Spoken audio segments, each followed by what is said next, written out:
season. You can wear whatever you want, and I'll support you. Yeah. All right, guys, let's knock this out. Can you walk us through how this three-game series with UCLA came about? Yeah, when the whole conference thing went down, Mick and I had a conversation. It was easy. I think we both agreed that it was something we looked, we thought was important to continue for both programs and our fan bases. And, honestly, that was the last time Mick and I talked about it. And then it kind of, got in some other people's hands, and we went from there. So, we look forward to hopefully playing UCLA every year and in some form or fashion. So, I'm glad there was no gap, and we're excited about Saturday. Could you see it being a home and home as well in the future? I think for sure. I mean, there's no reason it couldn't be. I just think it was easy at first. I think we've both played in each other's gyms recently enough and had, maybe a lack of success. So I think neither coach was excited to go back to Poly or go back to McKale, because we both have done that a lot. So I think this is a good little breather in between, and we'll kind of figure out if home and home's in the future. Also looking for maybe a different atmosphere having these at neutral sites? Well, listen, I'm excited to play in Phoenix. I mean, that's something I'm pretty steadfast. I think there's an opportunity for us to really create, hopefully, an annual event up there that has a lot of meaning for our program and for the University of Arizona alumni base, and obviously, Phoenix is our strongest, deepest alumni base. So I want to do something up there to engage. It's sometimes easier said than done, because putting things together just isn't as easy as snapping your fingers and wanting to. You have to have willing partners, and it has to make sense on a lot of levels. But we're excited to be playing in Phoenix. We have great memories from, just the atmosphere of the Alabama game up there last year was pretty special. And so hopefully we can, we kind of recapture that on Saturday. NIL and rev share potential affects this being on neutral courts? Is there a bigger opportunity in your mind to play these games there? I mean, Bruce, you're kind of asking almost two separate questions, okay? And maybe with the how things sit today currently with NIL, playing neutral site games is an opportunity to go maybe generate some outside revenue for your program. But looking forward with rev share, when things come in, I mean, you're sharing revenue with the student athletes. Well, you're sharing revenue that the athletic department creates. So, you can basically, if you play a neutral game or a home game, that's revenue generated for your program, that basically goes to the athletic department, and the athletic department, chooses how it's distributed to, in the rev share model. So, yeah, I would have said these neutrals were important. Maybe going forward, maybe they're not quite as important. You have to factor in. Do you make more money at a home game? Or do you if you do a neutral, and you make money on both sides of the neutral, does that outweigh doing a home and home, where at home you're going to make money on the home game, but you're going to cost you money on the road game? So that's the formula I think we're all trying to figure out, and how it looks. So. I mean, I hopefully did a good job explaining it for you there, but I'm also going to tell you we don't have a perfect answer, because we're still figuring things out. Very fluid, it seems like, all this stuff. Yeah. But hopefully solidifying, so hopefully. You had that week between Bahamas and Southern Utah to kind of work on things and figure out what had gone wrong. Now that you're coming off a win, how is that different? Do you still work on what was wrong, or do you enhance what was going well? I mean, I think you're always doing both. I think when you're trying to figure out how do you get your team to play at an optimum level, you have to enhance what you've done well, and you have to try to fix things that haven't gone well, or find ways to stay away from weaknesses, So, this week has looked a lot like last week. We were very process-oriented in how we approach things, and we know the process is the most important thing, because the process ultimately is going to drive the result. So, we stayed focused on our processes, and, hopefully we're continuing to sharpen and get better. I think we have yet to play really well in a big game. And so it's important for us to try to go out and establish that this weekend is, we want to play well in a big game, and Saturday is a big game. You made the decision to start Carter against West Virginia, and then you talked about KJ coming to you and suggesting that he go to the bench. How have those conversations gone with Carter, that he was going to be that guy that was going to get that opportunity? I mean, they were fine. I mean, I don't think it's anything Carter, necessarily like what was yearning for or felt like he was getting slighted. Um, and I don't think it's anything he's scared of. I mean, with Carter, I think he did well last game. I mean, he had, I mean, you gave me the stats. I mean, you're kind of my stat guru, and something that no freshman had done in a long time. But he had 9 rebounds. I think 4 assists, and I think he had 5 points, and even missed a few free throws. So I thought he really contributed to the game. I think his offensive stuff was going to come, over the course of the season as he gets more comfortable, and he kind of has, he probably just needs a few breakthrough moments to kind of help him build a little confidence and see where his opportunities lie on the offensive end. What's been the most different thing you've seen about UCLA watching this year's team compared to last? Well, they're good. I mean, last year obviously they didn't have a kind of a UCLA type of year, and they're good. They've got some new pieces, but they didn't just clean house either. I mean, they have a lot of these guys that are back and have established themselves in their program and continue to get better and have a conviction to what they do. They obviously did add a few transfers that are adding a big impact. I mean, the biggest difference is they don't have this beast inside. And who was the dude was a wrecking ball, and he was a force to play against. Now, obviously they look like they're playing better and better as a team right now, but I'm telling you what, playing against that guy was it was something. I mean, the Bona was a beast, and it was honestly a pleasure to compete against him, because I've seen few guys like that played that hard with that much effort and just that ferocity he played with.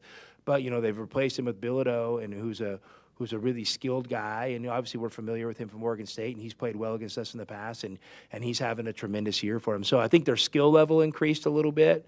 I don't know how you would ever replace a guy like Bona, because they don't make them like that.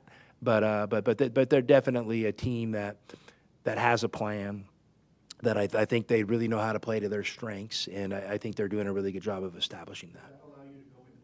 A little more knowledge because you faced Bilodeau and you faced Kobe Johnson? For sure. I mean, you just have a little more awareness, but they're playing, new roles on a new team, for a coach for the first time. So you obviously have to evaluate on what they're currently doing, and I don't think you're going back and looking at the Oregon State scout and saying, well, we had success with this and didn't have success with that. I mean, he's playing at UCLA now, and they're doing a good job utilizing him in a lot of different ways. Kobe Johnson is adding to them? Kobe, he looks like, to me, he's kind of a do-it-all guy for them. I mean, he's really doing a good job facilitating the ball. He's doing a good job, opportunistically rebounding. He's doing a good job defensively.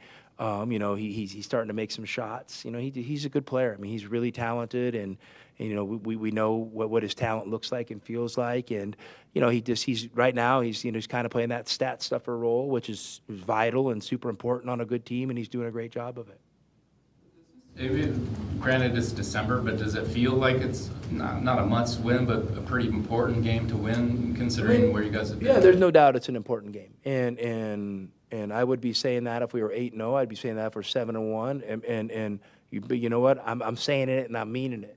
And when we're 4-4, it's a big game for us, and I mean, the season doesn't hinge on it by any stretch. It's a long season, and we have plenty of opportunities ahead of us. But we want to go out and we want to play well for ourselves, for our program. We want to play well for our fans. So we're definitely not taking it lightly. I don't know. I know you're a day-to-day guy, but just obviously, I'm just wondering, at least in this picture, do you figure you don't want to get too far behind the 8 ball heading into the Big 12? Well, Bruce, we're at where we're at. We're at where we're at. The only way to improve our situation is to try to come out and play good on Saturday, and we just can't get any further ahead than that, because that's all that matters is how we come out and play on Saturday, And I wish I could sit here and guarantee you how it's going to go, but that's sports. I can't. And so hopefully our guys have a grit, a toughness about them to try to find a way to play well in this game, because I know it's not going to be easy. When you said you didn't want to go on too long with evaluating the lineup, I mean, do you kind of look at like this game, maybe the next 2 games after that, and kind of have a solidified rotation into Big 12, or what's your... Man, Bruce, I mean, I haven't thought about, anything beyond than trying what can help us be successful versus UCLA. So I didn't set a timeline on the evaluation. And, it's probably going to be based on how we play and how it looks and feels. But we're still moving forward with what we're doing, and I still feel good about it. And so hopefully it'll work out. And probably Tobey and Carter are going to start in this one. I mean, I'm sure there's a good chance that'll happen. Oftentimes you kind of talk about how you'll challenge individual players to step up. Is there a specific guy that you've kind of done that with this week? Honestly, Jason, I've asked all of our guys to kind of step it up. I mean, there's not like one guy I'm saying, well, if you play well, we're going to win. If you don't, because here's the deal, it's going to take a total team effort, and we got to galvanize as a team. And I think if you just start focusing on one guy, you might be missing the bigger picture. And so I think we need everybody to step up. I mean, I think everybody needs to give more.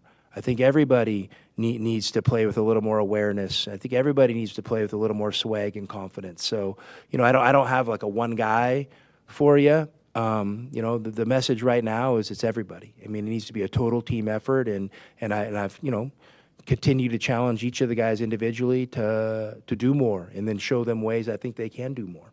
You feel like this situation, this game, your 4-4 record playing UCLA, does maybe some of that, you don't have to do all that? The guys see plenty of motivation by themselves, like, I mean, I would hope we have the competitive character to be motivated every day. And if our guys aren't motivated, with our current situation and playing UCLA up in Phoenix, at Footprint Center on Saturday, that might be a bigger problem. So hopefully that's not going to be an issue. Had that big dunk in the first half, and then he came right down and took his first three-point shot of his career. What were your thoughts on it? That was the first one of his career? Man, I come to these things and learn a lot. I did not know that. Hey, Tobey, had a great offseason with us, and I got off to a good start, and then for whatever reason, he hit a few challenges. And so hopefully he's worked himself through that, and he has confidence. And, that showed me that when he came down and shot that off one pass, it showed me he was playing with confidence. It definitely showed me that. So, but Tobey, I think, keeps trending in the right direction, and he's somebody we're really going to count on this year. Are there elements within your offense where he could potentially be the guy that hits a three occasionally? Well, I mean, listen, I don't think Tobey's going to have to work hard to find a three right now. And the best answer to teams not guarding or sagging off him is him eventually being able to show he can make threes. Now, that might also go into the category of they'll live with that.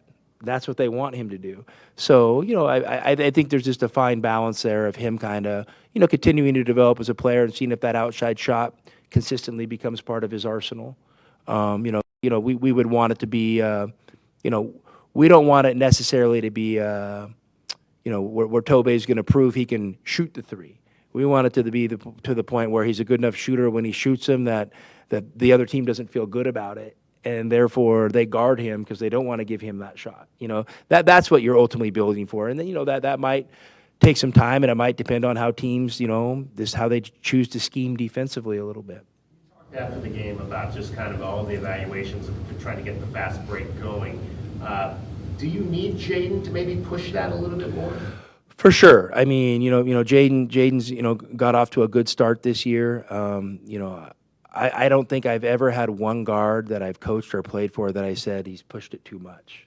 So I'm always pushing him. Every guard we have to push it more and figure out what that looks like and feels like. And, to me, really good guards have the ability to push the ball and assess what's happening as they're pushing it. Guards that are developing or just don't quite have that knack sometimes, assess, then push. We want guys to push first and assess and make a great decision, while that's happening. So, that's the ongoing, player development and just system understanding that you're trying to get guys to understand. But again, they got to be comfortable doing it because I'm telling you, if you're pushing the ball really hard into kind of random traffic, it's not comfortable for a lot of guys. So, we got to make sure that he's, game ready to do that kind of stuff. Seen UCLA before, but is that might be more of an acute thing that you've got, that he's got to look for in this game, because UCLA, the tempo and the defense they have? Nah, not necessarily. I haven't got a sense that UCLA is like trying to play really slow, or anything. I haven't got that sense. I think last year maybe they were a little bit more, when they were trying to figure things out. But I don't think we gotta necessarily worry about either team walking the ball up the floor this game. Caleb, where do you think he's at as far as, like, he was talking about entering the Bahamas, about wanting to get to the basket more. He thought he was early on focusing too much on threes. Is he getting to where you'd like to see him as far as distribution, what he's looking for, or is that still kind of an ongoing thing as far as? I think he's played a little bit better. The biggest thing for Caleb is just consistent effort. Consistent effort. Will you run hard when you don't think you're going to get the ball? When you're on the weak side defensively, are you in the moment playing hard, or are you relaxing because you don't think you're part of the play? When you're on the weak side glass, does it matter to you enough? Are you engaged enough in the game to understand that there's a good likelihood that this, what's the old stat, now that we're throwing out stats here today, 70% of shots miss long or whatever it is, something like that, that you understand that you're vital in our team's rebounding. To me, those are the areas I'm focusing on with Caleb, because I think once we can establish that, and he has done it in times in this program, once he establishes and shows that consistent effort in those areas, I think it's going to bleed over into the other areas of the game. Then I think he's going to lose himself in the game, and he's going to be able to play off his instincts, his experience, and that's when I think we got something. So that's what I'm striving for. I'm focused more on that than necessarily just raw numbers with him, because I think when he's right, we've seen it. He's a force, and he can be really efficient. So we got to help him get there, and I just told him this. I promised him one thing. I'm not ever gonna not believe in him. I'm not ever gonna leave him. I'm always gonna be by his side. So I'm here for it, through the thick and the thin. All right. Thanks, Coach. Yeah, thanks. Great, guys.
good to go for questions with Caleb.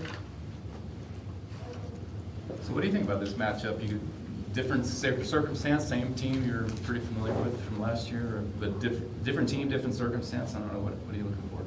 I'm looking forward to the matchup for sure. They're well coached. They're playing really well to the start of the season, and so I'm definitely looking forward to it. I think we're all looking forward to the challenge. This is another opportunity that we have in front of us that, we can go out here and, try to get us a win. And, I think, we've been preparing all week. My teammates, the coaches, managers, everybody, we all been locked in and, focus on, our culture and things that we want to, focus on to, for the outcome to become a win. Where do you think, team-wise, you guys have had the most struggles to this point? Maybe our offense a little bit stagnant as far as like movement, and then our defense we're giving up too many threes. A lot of second chance points that's been hurting us, and that's that's on all of us, including the guards. I think we gotta crack down on the bigs as far as when we get switched on bigs and actually hitting them. Boxing them out, and so our bigs can maybe go get those rebounds. But I think it's been a little bit of everything, and we know that we've been watching a lot of film. We see exactly what the issues were, and we've been focusing on them, and we onward and upward. How do you solve the defensive three-point problem? We got to communicate better on the defensive end, especially like our switches. When we supposed to be switching, make it definitive.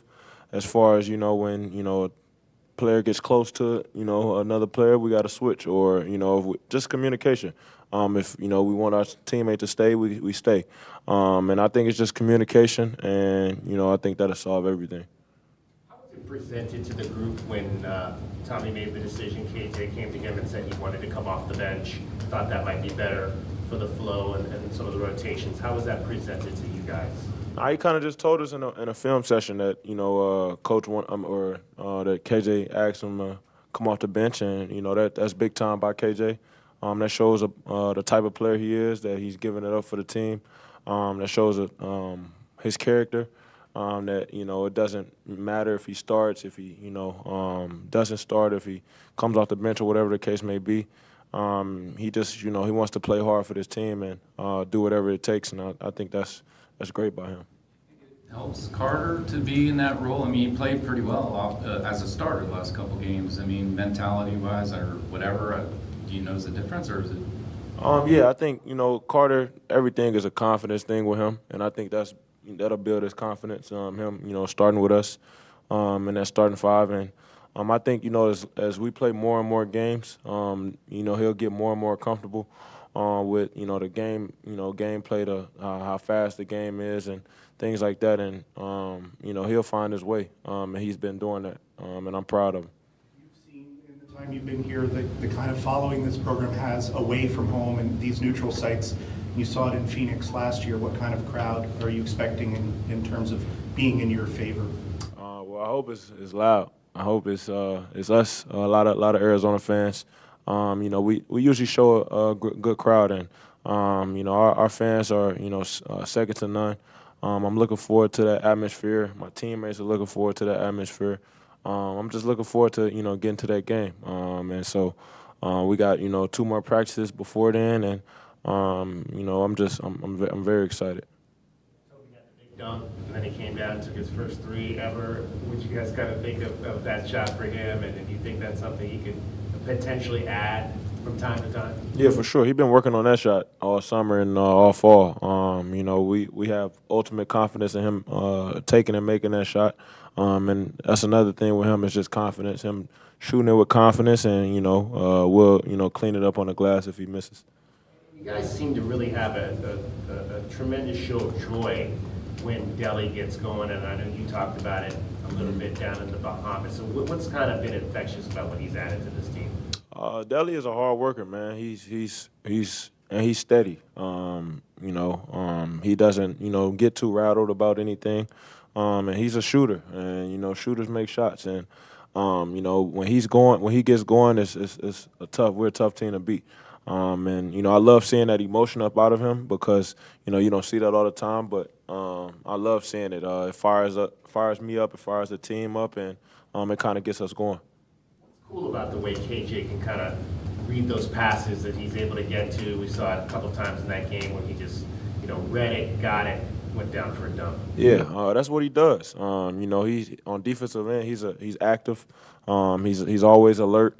And he makes it hard on the offense. Whoever he's in front of, or off the ball, he's engaged off the ball, and that's how he gets those steals and run out. And he gets to show his athleticism, get on the rim. And so when he's getting those steals, it's very telling that he's engaged. Would you talk about, the team moving off the ball, little things like that? Tommy was just up here talking about your game. He said he's more concerned about that with you than the shooting numbers because he's convinced those are coming around. I mean, do you feel like you've got a lot going on? I know you've been talking about, wanting to drive the ball more, et cetera. How is that part of your game going when you're off the ball, and do you have to? Is that something you've been focusing on? Yeah, for sure. A lot of teams have been, face guarding me, top locking me. My ball screens kind of trapping the ball or, hedging a little bit. And so I got to, adjust. And, I got to master being guarded like that because it's not going to change. So, just moving a lot more and just knowing going into every game that, I'm going to be guarded like that. So let me make it tough on them by moving. And, if you're going to guard me like this, you're going to have to run. You're going to have to be conditioned and things like that. And that not only helps, myself, but it helps the team because, me being my movement or what they call shooting gravity, that, takes away another defender or, I set screens and things like that. That takes away two defenders and, just cause, indecision. And so just doing that, I think that helps the team and it helps me as well. We saw you be successful on a number of the pick and roll plays. Do you think there'll be more opportunity for those as you guys move forward? Oh, yeah, for sure. Like I said, I just got to master being guarded how I'm being guarded. A lot of teams like to throw different, defenses at me, different coverages. And so, just figuring that out, going into, games where, first, 5 possessions, my first ball, five bar screens, okay, I know how to guard me. So now, let me make the right read or, be a little bit more patient coming off those ball screens and, letting the play develop. Caleb, where are you at academically? I'm curious, your 5th year. Are you taking some independent grad Yeah, I got stuff, or what Spanish. I'm taking Spanish and 2 electives. Mm-hmm. So are you finished with them or Yeah, right now? Yeah. I got to take a Spanish final on Monday. Why Spanish? I'm just curious. I gotta take it to graduate. Yeah. Do you have choices, or is there a reason why? Nah, it was just taking the language. Yeah. Or anything like that? Nah, but he's helping me though. Conrad helps me for sure. Interdisciplinary studies. So you timed it out so you can get that in May, or is that when you're Yeah, shooting for? I'll graduate in May. Mm-hmm. All set? Thanks, Yes, sir.